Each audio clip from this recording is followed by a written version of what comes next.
வாழ்கத் தமிழ், வளர்கத் தமிழ், வணங்குவோம் இன்று நல்ல தலைவரை. ஏழையின் சிரிப்பில் இறைவனைக் கண்டவர், எளிமையின் சிகரமாய் வாழ்ந்தவர், கல்வி என்ற செல்வம் தந்த கர்ம வீரர் காமராஜருக்கு என் இதயம் கனிந்த வணக்கங்கள்.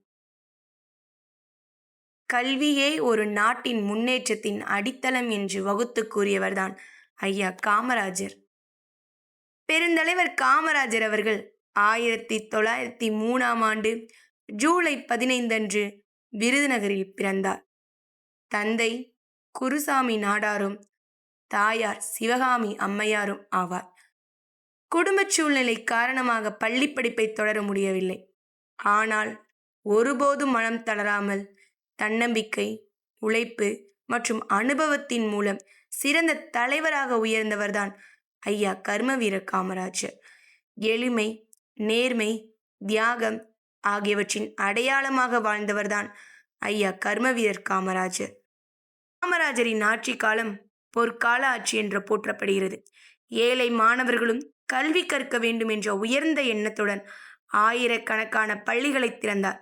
பள்ளி இடைநிற்றலை குறைக்க மதிய உணவு திட்டத்தை விரிவுபடுத்தியுள்ளார். இதன் மூலம் எண்ணற்ற குழந்தைகள் கல்வி பெறும் வாய்ப்பை பெற்றனர். பெருந்தலைவர் காமராஜர் அவர்கள் பள்ளி கல்வியை அனைவருக்கும் சமமாக்கும் நோக்கில் பள்ளி மாணவர்களுக்கான சீருடை திட்டத்தை அறிமுகப்படுத்தியவர். அதனால்தான் ஒரே சீருடை, ஒரே சமத்துவம், அனைவருக்கும் கல்வி, அதுவே காமராஜரின் கனவு. அது மட்டுமல்லாமல் அணைகள், தொழிற்சாலைகள், மின்சார திட்டங்கள் போன்ற பல்வேறு வளர்ச்சி திட்டங்களையும் செயல்படுத்தி தமிழக முன்னேற்றத்திற்கு முக்கிய பங்காற்றியவர். பெருந்தலைவர் காமராஜர் வாழ்ந்தும் வாழ்வார்.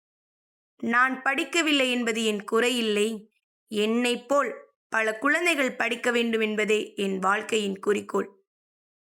என்றும் எளிமையாகவும் நேர்மையாகவும்